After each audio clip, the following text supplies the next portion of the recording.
PSC പരീക്ഷാക്രമക്കേട് അന്വേഷണത്തിൽ നിർണായക നീക്കവുമായി crime branch. ആസൂത്രണ ബോർഡ് പരീക്ഷയുടെ ഓൺ സ്ക്രീൻ മാർക്കിംഗ് രീതി കാണണമെന്നാവശ്യപ്പെട്ട് PSCക്ക് അന്വേഷണ സംഘം കത്ത് നൽകിയതിന് പിന്നാലെ ക്രൈംബ്രാഞ്ച് ഇന്ന് PSC ആസ്ഥാനത്ത് വീണ്ടും പരിശോധന നടത്തും. അതേസമയം വിവാദങ്ങൾക്കിടയിൽ നിന്ന് വീണ്ടും PSC യോഗം ചേരും.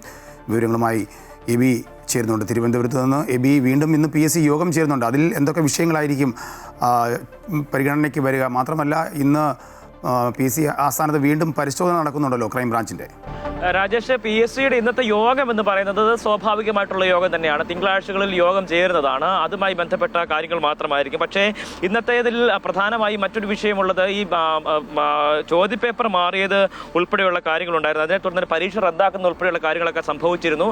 അതിനെക്കുറിച്ചുള്ള ബന്ധപ്പെട്ട നടപടികൾ ഇന്നത്തെ യോഗത്തിൽ ചർച്ചയ്ക്ക് വരുമെന്നുള്ളതാണ് നമുക്കിപ്പോൾ അറിയാൻ കഴിയുന്ന ഒരു വിവരം എന്ന് പറയുന്നത്. ഒപ്പം തന്നെ ആസൂത്രണ ബോർഡിലെ നിയമനവുമായി ബന്ധപ്പെട്ട വലിയ രീതിയിലുള്ള വിവാദം ഉണ്ടായിരുന്നു. 3 പ്രധാനപ്പെട്ട തസ്തികകളിലേക്കാണ് നിയമനങ്ങൾ നടന്നത്. അതിൽ 100 മാർക്കിന്റെ ചോദ്യങ്ങളാണ് ഉണ്ടായിരുന്നത്. പക്ഷേ അതിൽ 42 മാർക്കിന്റെ മാത്രമാണ് മൂല്യനിർണ്ണയം നടത്തിയിട്ടുള്ളത്. 52 മാർക്കിന്റെ 58 മാർക്കിന്റെ ചോദ്യങ്ങൾ ഒഴിവാക്കുന്ന സ്ഥിതി ഉണ്ടായി. ഇത് ഇടത് നേതാക്കളെ തിരികെ കയറ്റുന്നതിന് വേണ്ടിയുള്ള നടപടിയാണ് എന്നുള്ളതാണ് പ്രധാനപ്പെട്ട ഒരു ആരോപണമായി ഉയർന്നു നിൽക്കുന്നതും. ഈ പരാതിയും അതുതന്നെയാണ്.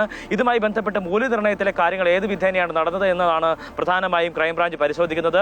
ഓൺ സ്ക്രീൻ മാർക്കിങ്ങുമായി ബന്ധപ്പെട്ട് ഏത് വിധേനയാണ് അതിന്റെ സംവിധാനം പ്രവർത്തിക്കുന്നതെന്ന് അത് മനസ്സിലാക്കണം. അതിനെക്കുറിച്ച് ബോധ്യപ്പെടുത്താൻ ഡെമോ കാണിക്കണം എന്നുള്ളതാണ് ക്രൈംബ്രാഞ്ച് ആവശ്യപ്പെട്ടിരിക്കുന്നത്.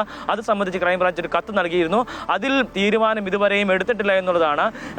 പരീക്ഷാ ഉത്തരക്കടലാസും ഒപ്പം തന്നെ അതിൻ്റെ ചോദ്യപേപ്പർ ഉൾപ്പെടെയുള്ള കാര്യങ്ങളും അതിൻ്റെ ഉത്തര സൂചിക ഉൾപ്പെടെയുള്ള കാര്യങ്ങളൊക്കെ തന്നെ നൽകണമെന്നുള്ള ആവശ്യവും ക്രൈംബ്രാഞ്ച് മുന്നോട്ട് വെച്ചിരുന്നു. അതിലും തീരുമാനമായിട്ടില്ല.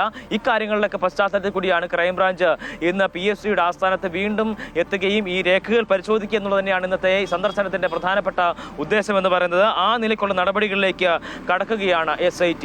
രാജേഷ്, എബിയാണ് വിശദാംശങ്ങൾ തിരുവനന്തപുരത്ത് നിന്ന് നൽകിയത്.